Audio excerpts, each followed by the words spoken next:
수요 예배 시간에 요한계시록 말씀을 우리가 나누려고 하였는데, 이제 특별 새벽 기도회를 통하여서 우리가 일곱 교회에게 주시는 말씀을 우리가 나누었고, 수요 예배 시간으로는 세 번째로 이 계시록 말씀을 이 시간 다시 한번 우리가 나누면서 계시록을 통하여서 마지막 때에 우리에게 주시는 주님의 메시지와 그 음성을 우리가 깨닫게 되길 원합니다. 오늘 주제는 일곱 인을 떼실 때에입니다. 한번 이렇게 기억해 보시기 바랍니다. 요한계시록은 사도 요한이 밤모섬에 유배되어져 있을 때, 도미티안 황제의 박해를 통하여서 많은 성도들이 끌려가고 순교당하고 또 교회의 지도자였던 요한이 밤모섬에 유배되어져 있을 때 하나님께서 그에게 들려주셨던 말씀과 보여주셨던 환상들을 기록하고 있지요. 앞으로 장차 되어질 그 일들에 대하여 내가 알라, 기록하라 라고 말씀하십니다. 주님께서 일곱 촛대 사이에서 나타나시고, 그리고 일곱 별을 움켜잡으시고, 그리고 역사하시는 모습들을 그에게 보여주시며 바로 먼저 일곱 교회에게 주시는 말씀을 주십니다. 그리고 바로 주님께서 앞으로 되어질 일들을 너에게 가르치겠다 말씀하시고 그것을 기록하게 하였던 거지요. 교회를 통하여 주시는 말씀을 들었는데 낙담할 수밖에 없는 말씀들이었습니다. 칭찬받는 교회들보다 책망받은 교회가 더 많고, 또 저들이 하나님 앞에 온전하게 서 있다고 이야기하는데 주님께서 보시기에는 산자 같으나 죽은 자요, 부요한 자라 자랑하나 사실은 가난한 자들이었고, 또 주님 앞에 책망받을 자들 투성이었던 거죠. 그러면 누가 하나님의 영광을 이루어가고 하나님의 의를 이루어갈 것입니까? 낙담할 수밖에 없고 좌절할 수밖에 없는 상황 속에서 하나님께서 그의 눈을 열어서 하늘의 문이 열려진 것들을 보게 하시고, 하늘에서 그 되어지는 그 아름다운 영광스러운 예배의 모습을 보여주십니다. 그러나 믿음을 지키고, 그래서 먼저 간 성도들이 그곳에서 하나님을 찬양하고 예배하는 그 모습들을 그에게 보여주셨던 거죠. 24 장로가, 교회의 지도자들이 그 보좌에 앉아서 주님 앞에 영광을 그렇게 받아 누리면서 보좌에 앉아 있는 모습들, 그리고 그들이 그 면류관을 벗어 주님을 향하여 던지며 찬양하는 모습들, 수많은 성도와 천사들이 그곳에서 하나님을 찬양하는 그 모습을 보게 되어집니다. 하나님의 얼굴을 보려고 하였지만 영광스럽게 빛나는 그 얼굴을 볼 수가 없었는데, 그 영광스러운 보좌에 앉으신 분이 두루마리를 가지고 있더라라고 하는 겁니다. 그 두루마리가 보니까 이 역사의 비밀을 간직하고 있는, 앞으로 이 역사가 어떻게 되어질 것인가 그것을 기록한 내용 같은데, 그것을 알 길이 없어서 답답해하고, 그래서 그가 그것 때문에 통곡하며 울었다라고 하였습니다. 보면서 누가 저것을 나에게 알려줄까? 근데 그곳에 있었던 장로 중에 한 분이 그를 향하여서 바로 죽임당한 어린 양 다윗의 뿌리요, 그리고 바로 유다의 사자였던 그가 너로 이 두루마리의 인을 떼어서 그 안의 내용들을 알게 할 것이다 라고 이야기하여 줍니다. 그리고 보니까 하나님의 영광의 보좌 앞에 바로 한 분이 있었는데, 바로 죽임당한 어린 양 같으신 분이 바로 주님께서 그 앞에서 계셨고, 그 보좌에 앉으신 분의 그 손에 들려져 있었던 두루마리를 바로 주님께서 취하여서 그 인을 떼어서 그 비밀을 가르쳐 주신 겁니다. 이 6장부터 이어지는 그 내용은 바로 주님께서 이제 그 인을 떼어서 그 속에 기록된 내용들을 보여주신 장면입니다. 여기서 인을 뗀다라고 하는 건 역사의 비밀이 하나씩 풀려지는 것을 말하는 거죠. 과거에 무슨 편지를 보내고 중요한 편지일 때는 아무나 떼어보지 못하도록 여기다가 인을 박아서 떼어보지 못하도록 하였던 거죠. 그러니 함부로 누구나 그것을 취하여서 떼어볼 수가 없었던 겁니다. 그런데 바로 우리 주님께서 그 인을 떼어서 하나씩 보여주시는데 바로 마지막 때에 되어질 일들을 그가 깨닫게 되어지는 거죠. 그래서 6장과 7장에 보면은 7 봉인이 열려지면서 그가 보게 되어졌던 것을 기록하고 있습니다. 그리고 그 이후에 이어지는 내용을 보면 7 나팔이 등장하고 7 또 대접이 등장하지요. 그 777이라고 하는 게 이어지는데 바로 역사의 과정 속에서 7인이라고 하는 것은 역사의 과정 속에서 하나님이 행하시는 일들, 우리가 믿음의 성도들이 겪고 지나가야 할 과정들을 7인으로 이야기하시는 거죠. 그 중에 7째 인을 뗄 때, 그러니까 마지막 인이죠. 역사의 마지막이 열려질 때 7 나팔 소리가 들려지는데 이제 마지막이다라고 하는 것을 경고하는 7 나팔이 들려지는데 그 마지막 나팔이 불려질 때는 7 대접이 쏟아져 내리더라. 그래서 7 안에, 큰 7 안에, 7인 안에 바로 7 그 나팔이 담겨져 있고 7번째 나팔 안에 7 대접이 담겨져 있는 겁니다. 그 속에 역사의 파노라마, 앞으로 되어질 일들이 담겨져 있고 마지막에 일어날 사건들이 담겨져 있고 그 속에서 하나님이 행하실 심판의 내용들이 담겨져 있는 거죠. 그래서 우리가 6장부터 이 본문들을 한번 주목해서 볼 필요가 있는데 여기에 보면은 1부터 4까지 봉인이 풀려질 때 동일한 패턴을 가지고 있습니다. 먼저 주님께서, 그리스도께서 죽임당한 어린 양, 그분이 바로 이 봉인을 떼신다라고 하는 겁니다. 다른 어떤 사람이 떼는 게 아니라 무슨 이만희가 자기가 이 봉인을 뗄 권세를 가졌다, 자기가 이 역사를 풀어서 설명해 주겠다. 사람들이 그 앞에 가서 바로 마지막 때에 되어질 일들을 듣고자 해서, 그러니까 요한계시록 강해가지고 그렇게 떴다고 하잖아요. 그거 듣겠다고 사람들이 모였다고 하는데 그 인을 누가 떼시느냐?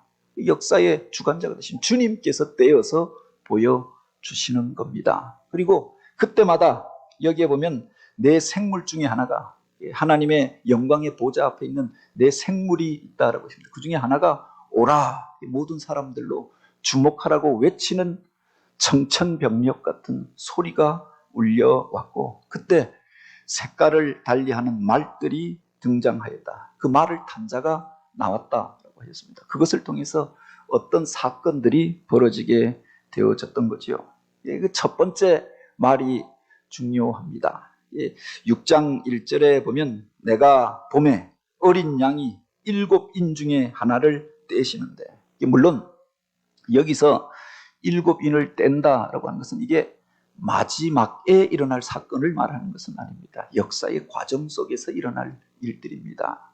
하나님께서 이 역사를, 구원의 역사를 이루어 가실 때 그것을 반대하며 믿음의 성도들이 거치게 될 어떤 관문 같은 것을 기록하고 있는 거죠. 예수 그리스도께서 십자가에 못 박혀 죽으시고 부활하신 이후에 지금까지 있었던 일들을 7인은 설명해 주고 있는 겁니다. 꼭 마지막 때, 종말의 때만을 말하는 것은 아니다라고 하는 거죠. 다만 주님께서 그 이야기를 하십니다. 마태복음 24장에 보면 재난의 시작에 대하여서 이야기합니다. 이미 주님께서 떠나가시면서 이 예루살렘 성이 무너지고 거룩한 성전이 무너지게 될 것을 예고하십니다. 그리고 전쟁과 재앙의 소식들이 들려져 오게 될 것이다. 기근이 일어나고 거짓 메시아가 일어나게 될 것이다 라고 예언하셨습니다. 그리고는 그렇게 말씀합니다. 그러나 끝이 아니라, 그런 일이 벌어졌다고, 재난이 일어났다고, 기근이 오고 경제적인 공황이 왔다고 끝이라고 두려워하지 말라. 그게 끝이 아니라, 그리고 그 이후에 이와 같은 일들이 더 있어야 하리라 라고 말씀하셨습니다. 7인을 통하여서 바로 역사가 마지막을 향하여 흘러갈 때 일어날 일들을 우리가 깨닫게 되는 거죠. 그때 바로 내 색깔을 가진 말들이 등장하게 됩니다. 2절에 보면 이렇게 기록하고 있습니다. 이에 내가 보니 흰 말이 있는데 그 단자가 활을 가졌고 면류관을 받고 나아가서 이기고 또 이기려고 하더라. 여기 보면은 한 사람이 등장합니다. 백마를 탄 활을 쏘는 자가 등장하는데 면류관을 쓰고 있다라고 하셨습니다. 이는 누구인가? 근데 다른 그 뒤에 해석들은, 다른 말을 탄 자들은 해석이 분명합니다. 이건 바로 이 흰말을 탄 사람에 대한 해석은 정반대의 해석들이 등장합니다. 어떤 이들은 예수님이 백마를 타고 오신다. 물론 19장에 가면 맨 뒤에 보면은 주님께서 승리의 그 칼을 드시고 많은 천군 천사와 함께 역사의 마지막에 바로 흰말을 타고 오시는 분으로 묘사가 되어져 있지요. 그런데 여기서 등장하는 흰말을 탄 자는 누구인가? 어떤 이들은 해석하기를 이게 주님이다. 주님께서 우리를 구원하시기 위해 이 땅에 오신 모습을 기록한 것이다. 이렇게 해석하는데 우리가 잘 보아야 할 것이 한번 보십시오. 그러니까 이 역사의 봉인을 뜯어서 보여주시는 분이 누구십니까? 누구죠? 죽임당한 어린 양 예수 그리스도이십니다. 주님께서 보여주고 있는데 그 속에 보니까 주님의 모습을 닮은 백마를 탄 면류관을 쓴 화살을 든 자가 등장하고 있다고 합니다. 그는 보여주시는 분이 아니잖아요. 주님을 닮은 자요. 주님을 흉내내는 자다. 우리가 보다 분명하게 생각해야 할 것이 바로 주님께서 가신 이후에 어떤 일들이 있을 것인가. 미혹하는 자들이 일어나서 자기가 재림 예수고 자기가 구원자라고 주님의 행세를 하고 백마를 타고 올 것이다 라고 하는 것을 보여주는 거죠. 이 백말은 우리가 보통 순결하다 깨끗하다 그래서 메시아의 상징처럼 생각하는데 백말을 탔다고 다 메시아가 인 것은 아니다라고 하는 겁니다. 우리 거짓 선지자들 이단의 교주들을 보면 꼭 이런 사진이 있습니다. 그 위에가 안상홍 사진입니다. 그 하나님의 교회라고 하는 안상홍 증인회 가면 바로 이 사진이 걸려져 있고 바로 그 하나님 아버지 안상홍이라고 해서 안상홍 하나님 아버지라고 하는 겁니다. 그런데 백마를 타고 있어요. 그런데 신천지에 가면 또 이만희가 또 백마를 타고 있더라고요. 자기들이 왜 이런 사진을 거기다 크게 걸어놓는 자기가 백마를 타고 오는 자기가 구원자가 되신다. 교묘하게 상징을 조작하는 거죠. 북한에 보니까 위기가 오니까 사람들한테서 권위가 떨어지니까 요사이 김정은이가 백마를 타고 백두산을 자꾸 달리면서 말이 얼마나 힘들까 이런 생각을 했는데 백마를 타는 겁니다. 자기가 메시아인 것처럼 상징을 조작하는 거죠. 여기 등장하는 백마를 우리가 그렇게 해석해야 한다라고 하는 겁니다. 또 한 가지 여기서 볼 수 있는 것이 그 손에 활을 들었다라고 하는데 성경에 등장하는 주님은 말씀의 칼, 성령의 칼을 들고 있습니다. 활은 누가 쓰느냐? 마귀, 사단이. 그 에베소서 6장에 보면은 그 영적인 싸움과 미혹에 대하여서 이야기할 때 바로 그 우리들의 성도들의 정신갑주를 꿰뚫기 위하여서 사단이 불화살을 쏘잖아요. 그 빈 화살을 저가 들고 있다라고 하는 겁니다. 오히려 당시에 황제 그 로마의 황제 숭배 신앙을 가르치던 그들은 그 황제가 아폴론의 후예였고 아폴론의 상징이 뭐냐? 활이었다라고 합니다. 활을 들고 있고 그들이 이 세상의 구원자가 되고 통치자가 된다 상징으로 사용하였는데 여기 보면 그 백마를 탄 이가 활을 들고 있다라고 하는 거죠. 보통 이게 주님이라고 해석하면서 면류관을 쓰고 있지 않느냐라고 이야기하는데 똑같은 면류관이지만 그 단어를 보면 다르게 기록되어져 있는 겁니다.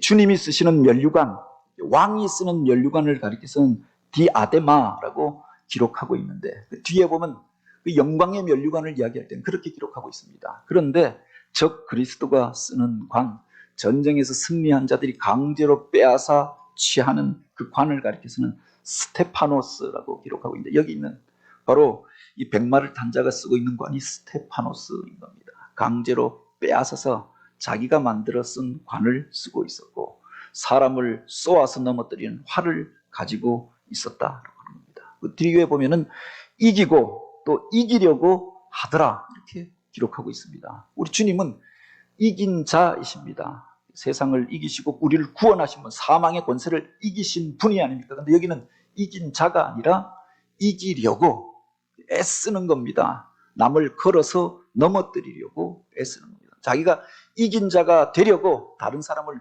속이려고 하는 거죠. 이긴 자가 아니라 이기려고 애쓰는 자였다고 하는 겁니다.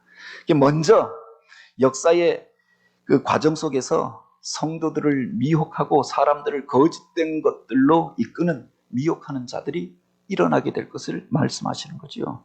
그리고 이어서 그 다음에 바로 등장하는 말이 있습니다. 3절과 4절에 보면은 두 번째 인을 뗄 때 내가 들으니 둘째 생물이 말하되 오라 하니 이에 다른 붉은 말이 나오더라. 그 탄자가 허락을 받아 땅에서 화평을 제하여 버리며 서로 죽이게 하고 또 큰 칼을 받았더라. 그랬습니다. 처음에 나왔던 사람들을 와서 속여서 자기가 메시아인 것처럼 취하고 사람의 마음을 훔쳤는데 시간이 지나면 그 정체가 드러나지 않겠습니까? 그가 영생하는 것도 아니고 진짜 이긴 자도 아니고 그래서 많은 사람들이 실망하고 떠나가게 될 때 이제는 칼을 든 자가 바로 붉은 말을 타고 오게 되리라. 붉다라고 하는 것은 피와 싸움과 전쟁을 의미하는 책입니다. 그래서 우리가 무슨 빨갱이다라고 할 때 물론 그 말은 파르티잔이라고 하는 말에서 그 유격대를 의미하는 과거에 그 저항군들이 산에 들어가서 싸우던 그 사람들을 가리켜서 빨치산이라고 거기서 빨갱이가 왔다라고 하는데 사실은 공산주의의 상징 가운데 빨간색을 쓰지요. 그것은 이제 우리가 피로 투쟁하여서 이 세상의 권력을 뒤엎고 세상을 뒤집겠다라고 하는 사상이 그 속에 담겨져 있는 겁니다. 이 불다라고 하는 것은 피를 상징하고 그리고 싸움을 상징하고 투쟁을 상징한다라고 하는 겁니다. 이 세상에서 사람을 격동시키는 색깔이 붉은색이 아닙니까? 근데 붉은 말을 타고 나타난 자가 바로 이 땅 가운데서 화평을 제하여 버리고 서로 죽이게 만들고 큰 칼을 받았더라. 그가 큰 칼, 주님이 가지고 있는 말씀의 칼, 성령의 칼이 아니라 큰 칼을 가지고 사람을 베고 죽이는 그 칼을 가지고 와서 바로 서로 죽이게 하고 세상의 화평을 제하여 버리더라. 이 세상 가운데 영웅들이 등장하잖아요. 징기스칸이 나오고 나폴레옹이 나오고 시저가 나오고 우리가 그들을 가리켜 영웅이라고 하는데 사실은 그들에 의해서 무고한 사람들이 얼마나 많이 피를 흘리면서 죽어갔느냐. 사람들이 선망해 마지 않지만 영웅이라고 하는 사람들은 세상 가운데서 이와 같은 피의 역사를 만들어냈다라고 합니다. 사람들은 그들이 우리를 구원할 것처럼 쫓아가게 되는 거죠. 그들을 통해서 전쟁이 극대화되어지고 파괴가 일어나고 수많은 사람들이 피를 흘리며 죽게 되어졌던 것 아닙니까? 마귀 사단이 사람을 미혹할 때 전쟁을 벌이면 우리가 이기고 세상을 모두 탈취하고 우리가 다스리게 될 것처럼 이야기합니다. 그런데 전쟁을 통해서 그런 평화를 누렸던 사람들이 누가 있는가? 전쟁을 일으켰던 영웅들이 그렇게 영생을 누리면서 평화를 누리면서 죽어갔던 사람이 누가 있는가? 그들의 최후도 비참하였고 그들을 따랐던 사람들도 비참하게 끝나 버렸던 것 아닙니까? 피가 피를 부르고 전쟁이 전쟁을 부르는 것 아닙니까? 이 땅 가운데서 벌써 6.25 전쟁이 한국 전쟁이 끝난 지가 70년이 되어져 가는데 아직도 그 과거의 상처들을 잊지 못하고 북에서는 그 무슨 미제 그 앞잡이들을 향하여서 증오에 대하여서 이야기. 남쪽에서도 또 그 빨갱이들 공산주의자들만 이야기만 나오면 치를 떨잖아요. 전쟁이 사람들 안에 얼마나 파괴적인 일들을 만들어내느냐. 마귀 사단이 사람들 앞에 어떤 사상을 던져서 분노와 적개심을 만들어서 싸움을 만들어내는 거죠. 그래서 서로를 파괴시켜 가는 것 아닙니까? 이 사단이 어느 민족 가운데 어느 나라 가운데 사람들을 갈라놓는 일들을 행합니다. 그래서 안타까운 게 다 같은 사람들인데 선거를 앞두고 보면 증오에 찬 말들이 인터넷에 떠다니는 것들을 보게 됩니다. 같은 동족이고 사실은 놔두고 보면 조금 생각이 다른 겁니다. 젊고 나이가 드시고 조금 보수적이고 진보적이고 거기에 어떤 말들을 통해서 자극해서 서로를 향하여 분노하고 싸우게 만드는 구조가 있는 거죠. 이것을 우리가 잘 분별하지 못하면 바로 우리가 이와 같은 말을 탄 자를 쫓아갈 수 있다. 교회 안에서도 분쟁과 갈등을 만들어내고 교단이 갈라지게 되어지고 목회자끼리 싸우게 되어지고 목회자와 성도가 싸우고 성도가 성도를 향하여 싸우고 그래서 결국은 교회를 깨뜨리고 하나님의 영광을 가리게 되는 것 아닙니까? 바로 이런 일들을 바로 마귀 사단이 행한다라고 하는 거죠.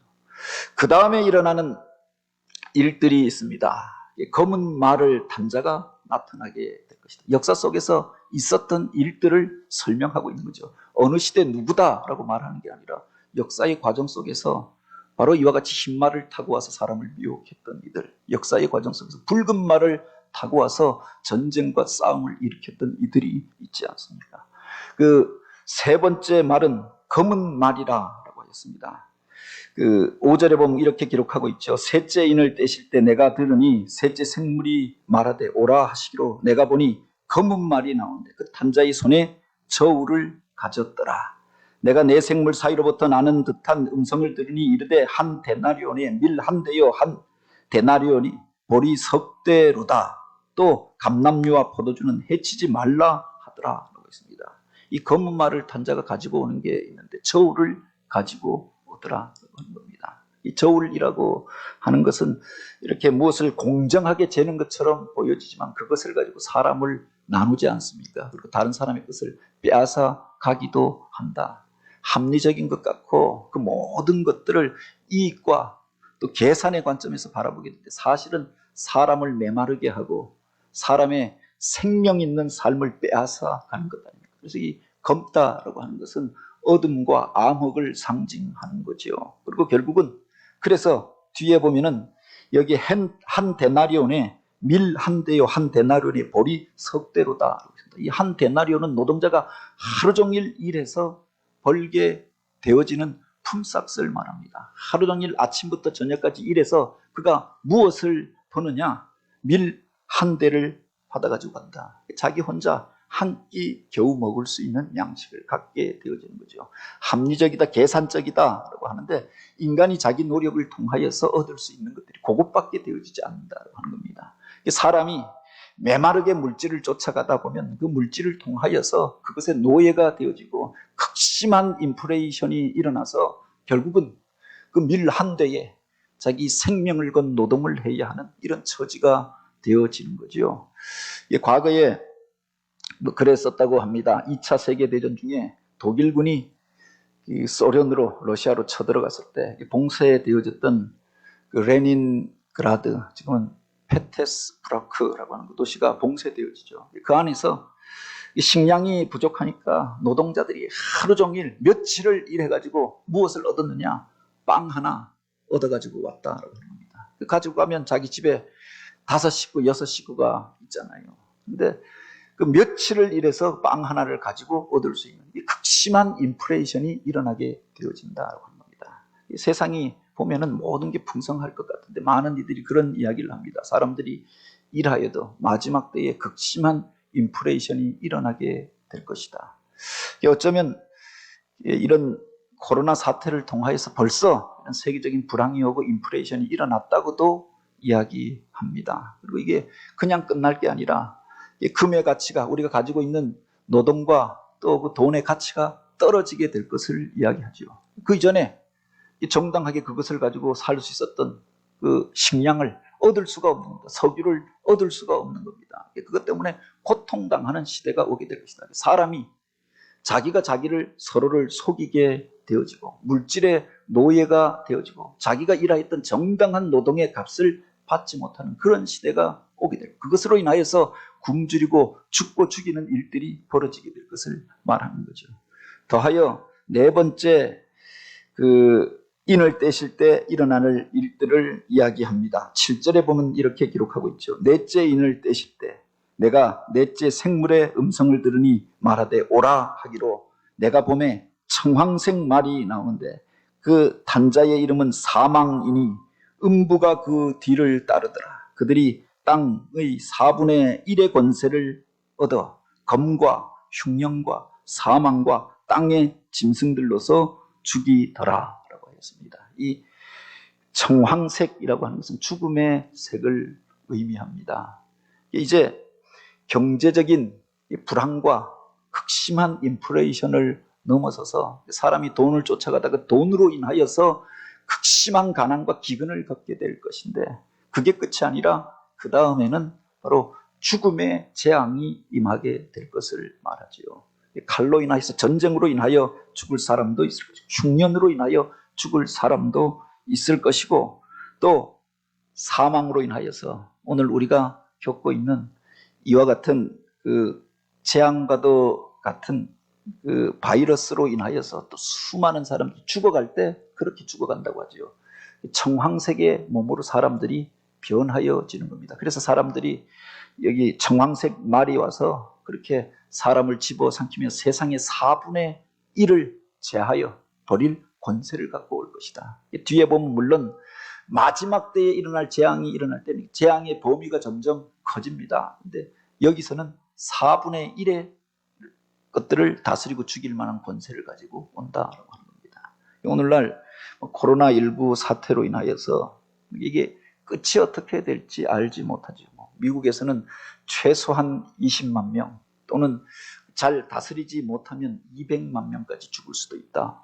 그렇게 의사들이 나와서 이야기를 하는 겁니다. 우리나라가 막 번져가는데 사망률을 최대한 억제하면서 어쨌든 그때까지는 이걸 제어해야 하는 것 아닙니까? 사람들 안에 이것을 면역 체계가 갖추어지고 치료제가 나올 때까지는 이 속도가 번져가는 속도를 제어해야 하는 거죠. 근데 다른 나라들 같은 경우는 이걸 제어하지 못하면서 급속도로 번져가게 되어졌던 것 아닙니까? 우리도 사실은 감당하지 못할 일들이 중간에 있었는데 바로 그게 세계의 4분의 1의 생명을 집어삼키는 일들이 벌어지게 될 것이다. 이 역사의 과정 속에 바로 겉으로 보기에는 여기 말탄자라고 하는데 바로 마지막 때의 재앙이 이와 같은 일들을 통해서 우리 가운데 임하게 되어질 것을 말하는 거죠. 첫 번째 인이 떼어질 때, 두 번째 인이 떼어질 때, 세 번째 인이 떼어질 때, 네 번째 인이 떼어질 때 이런 사건들이 벌어지게 될 것이다. 그런데 끝이 아닙니다. 뒤에 보면 다섯 번째 인이 있죠. 그때부터는 어떤 말탄자가 그리고 어떤 재앙이 아니라 어떤 사건들이 일어나게 되어집니다. 9절 말씀을 우리 같이 한번 읽어보겠습니다. 6장 9절 같이 읽습니다. 다섯째 인을 떼실 때 내가 보니 하나님의 말씀과 그들이 가진 증거로 말미암아 죽임을 당한 영혼들이 제단 아래에 있어 하였습니다. 주님을 믿는 사람들도 이런 재앙으로부터 면해가는 것이 아니라 그때 하나님의 말씀과 그들이 가진 증거로 말미암아 죽임당하는 이들이 있을 것이다. 순교당하는 사건들이 벌어지게 될 것이다. 이미 초대교회 시대의 역사의 과정 속에 이런 일들이 있었지 않았습니까? 복음이 전파되어져서 재난 가운데서도 믿음을 지켰습니다. 미혹 가운데서도 그 복음을 지켰습니다. 그리고 세상의 이런저런 유혹과 어려운 과정을 넘어섰습니다. 근데 그게 끝이 아니라 그 믿음 때문에 말씀을 지켜 행하는 것 때문에 순교당하여 죽는 일도 있었다고 합니다. 한국교회가 세워진 것도 이런 순교의 죽음의 과정 속에서 복음이 전파되어졌던 것 아닙니까? 세계교회가 전파되어지는 과정 속에 수많은 사람들의 핏부림이 있었다고 합니다. 물론 죽임당한 이들만, 그래서 순교당한 이들만 천국 가는 게 아니라 이런 순교적 신앙을 가지고 고난 속에서도 믿음을 지켰던 그들이 하나님의 나라에 들어가게 될 것을 이야기하고 있죠. 그런데 죽음으로 끝이 아니라 그 뒤에 보면 이렇게 이야기하시는 겁니다. 그들이 탄식 가운데 언제까지 이런 일들이 있겠습니까? 탄식할 때 주님께서 그들에게 흰 두루마기를 주시며 그들을 깨끗하다 인정해 주시고 그리고 그들을 씻기시고 아름다운 자리에 앉혀 주시는데 그 뒤에 보면 아직 잠시 시대 그들의 동무들과 형제들도 자기처럼 죽임을 당하여 그 수가 차기까지 하라. 근데 수가 차기까지 바로 이런 고난이 계속 이어지게 될 것이다. 믿음의 사람들이 마지막 때 이런 고난을 당하고 인내하며 견뎌야 할 시간들이 있음을 우리에게 말하여 주고 있는 거죠. 하나님의 그 영광의 보좌 앞에서 바로 이와 같이 그 죽임당한 이들이 흰옷을 입고 인내하며 또 믿음을 지켜야 하는 과정이 있을 것을 우리에게 말씀해 주시는 겁니다. 그리고 여섯째 인이 되어질 때 있는 일들을 기록하고 있죠. 12절 말씀 우리 같이 한번 읽어보겠습니다. 6장 12절입니다. 내가 보니 여섯째 인을 떼실 때 큰 지진이 나며 해가 검은 털로 짠 상복같이 검어지고 달은 온통 피같이 되며 했습니다. 여섯째 인은 우주적인 천재지변이 일어나게 된 상황을 말하죠. 해가 빛을 잃어버리고 검게 변하여 지고 달이 온통 핏빛으로 바뀌어지고 하늘의 별들이 무화과 나무가 대풍을 만나서 설익은 과일들이 땅에 떨어진 같이 그 별들이 땅을 향하여 우수수 떨어지게 될 것이고 그 하늘이 두루마리가 말리는 것 같이 말리며 산과 섬이 옮겨가게 될 것이다. 격동하는 일들이 벌어지게 돼. 무슨 핵 전쟁을 의미하는 건지 아니면 우주적인 어떤 격변이 우리가 예기치 못한 일들이 나타나게 되어지는 거죠. 이번에 코로나19 사태 같은 것 생각지도 못하던 것이 번져가면서 전 지구적인 재앙이 되어지지 않았습니까? 근데 어느 날 이런 일들이 있을 수 있다라고 하는 겁니다. 하늘에서 무슨 혹성이 떨어져서 갑자기 재난이 하늘이 그것으로 인하여서 해가 빛을 잃고 어둠 가운데에서 우리가 거하게 되는 것을 의미하든지 핵전쟁이 일어나서 세상이 그것으로 인하여서 뒤덮이고 산들이 뒤흔들리고 땅이 뒤틀리는 이런 일들이 벌어지게 될 것이든지 바로 마지막 때 이런 일들이 있을 것이다. 그때 땅의 임금들과 왕족들과 장군들과 부자들과 강한 자들도 어찌하지 못하여서 굴 속으로 피하고 바위 틈에 숨어서 이 재난이 그쳐지기만을 단식하며 기다리게 될 것이다. 세상에서 그 권세를 가지고 있다고 하는 임금들도 어쩌지 못하는 일들이 벌어지게 될 것이다. 왕족이요, 장군이요, 부자들도 돈만 있으면 해결될 것이라고 하는데 그들도 바로 똑같이 재난을 당하고 굴 속으로 피하여서 살 날만을 구하는 그런 일들이 벌어지게 될 것이다. 이게 6번째 인이 떼어질 때 벌어질 일들입니다. 역사의 과정 속에서 이미 벌어졌던 일들도 있지요. 그게 한 번 있고 영원히 없어지는 것이 아니라 그 말들이 다니면서 활동을 하는 겁니다. 흰 말을 탄 자가 와서 화살을 쏘고 검은 말을 탄 자가 와서 기근과 인플레이션을 일으키고 경제적인 공황을 만들어내고 그렇게 청황색 말을 탄 자가 와서 바로 이와 같은 전염병을 통해서 사람을 쓰러뜨리고 전쟁을 통하여서 사람을 죽이는 일들이 벌어지는 거죠. 마지막 때가 되어지면 이런 일들이 여기저기서 그들이 활동하는 일들이 나타나게 되지 않겠습니까? 기상 재난들이 일어나게 될 것이다. 점점 그런 이야기들을 합니다. 지진이 많아지기 시작하였다. 한반도에서도 옛날에는 우리나라랑 상관없고 저 일본에서나 일어난 일이라고 생각했습니다. 한반도에서도 지진이 일어나기 시작합니다. 백두산이 언제 터질지 모른다. 그쪽에서 자꾸 지진파가 감지되어진다. 저것은 그래서 사화산이 아니라 휴화산이다. 잠시 쉬고 있는 것에 불과하다라고 이야기를 하지요. 그래서 과거에 발해라고 하던 나라가 해동성국이라고 하던 그 나라가 당나라와 대항하여서 동쪽의 패권을 장악하고 있던 그 나라가 어느 날 망해버렸거든요. 그런데 왜 그 나라가 어느 날 망해버렸을까? 그 고려사 역사에 보면은 북쪽의 발해 유민들이 바로 이 한반도를 향하여서 고려를 향하여서 쫓겨서 내려오는 일들이 있었습니다. 누가 쫓아왔던 전쟁이 있었던 게 아니었다고 합니다. 그때 백두산의 분화가 있었다라고 하죠. 그 땅을 뒤흔드는 분화가 일어나게 되고 폭발하여서 그 재들이 날리니까 농사를 지을 수도 없고 하늘이 잿빛으로 변하고 그래서 뭐 호흡기 이런저런 질환을 통해서 사람들이 쓰러지고 그것 때문에 수많은 사람들이 죽고 더 이상 그 일대가 농사 지을 수 없는 땅이 되어져 버렸다고 합니다. 그 일대에서 일어났던 나라가 망할 수밖에 없었던 거죠. 그런 일들이 어느 날 갑자기 일어날 수도 있다고 하는 겁니다. 지금은 우리가 무슨 미세먼지를 가지고 마스크 쓰고 다니고 그것 때문에 불편해 하는데 비교할 수 없는 일들이 해가 빛을 잃어버리고 검은 빛으로 변하고 그 달이 붉은 빛으로 변해지고 하늘에서 불덩어리가 떨어지고 이런 일들이 마지막 때에 벌어지게 될 것이다. 이것을 우리에게 말하여 주고 있지 않습니까? 그들의 진노의 큰 날이 이르렀으니 누가 능히 서리요. 그 중에 장군이라고 하여서 부자라고 하여서 또 임금이라고 하여서도 그 앞에 당당히 설 자가 없을 것이다. 그러나 우리가 기억해야 할 것이 있습니다. 이 인을 떼시는 분이 누구냐? 누구죠? 예수 그리스도가 인을 떼시는 분. 이 역사를 주관하시는 분이 예수님이시다라고 하는 겁니다. 우리는 예수님 손에 붙잡혀 있는 사람들이 아닙니다. 예수 그리스도의 사람들이죠. 그러니 그분을 통하여서 믿음의 사람들이 보호함을 얻게 될 것을 이야기하지 않습니까? 이번에 코로나19 사태를 통하여서도 보면은 그런 일들이 있습니다. 무슨 저 신천지는 거기에 어떤 사람이 어떻게 거기에 전염된지 모르지만 폭발을 해서 거기 있던 사람들이 다 전염되어지고 걸리고 그 사람들의 정체가 드러나고 그렇게 되어졌습니다. 그들이 들어가 있던 교회들 뭐 온천 중앙교회 무슨 구로 콜센터 그 배경에 보면 다 신천지가 있었다. 그래서 사람들이 대체 어디서 왔느냐 추적해 보면 신천지를 통해서 왔던 겁니다.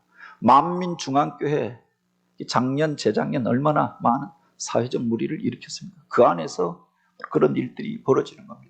우려했던 것이 물론 성도들 가운데서도 직장에서 어떤 경우에 걸려서 들어온 일들은 있었는데 복음적인 교회들 가운데서 그때 가장 사회적으로 우려했던 것이 명성교회 부목사님이 거기 신방 갔다가 걸려왔는데 그래서 안 됐기도 하고 그 명성교회는 수십만 명이 모이는 교회가 아닙니까? 부목사가 주일 예배드리고 수요 예배드리고 새벽 예배드리고 신방도 다니고 그래가지고 그 교회에 번져갔다고 하면 이건 신천지랑 비교할 수 없는 일들이 일어날 텐데 그런데 한 명, 두 명 걸리고 일주일 만에 다 치료되고 나왔다. 무슨 광림교회에 그 걸렸던 사람이 갔는데 물론 그가 부주의해서 걸려갔겠죠. 그런데 그 몇만 명이 모이는 교회에서 그냥 지나가 버린 겁니다.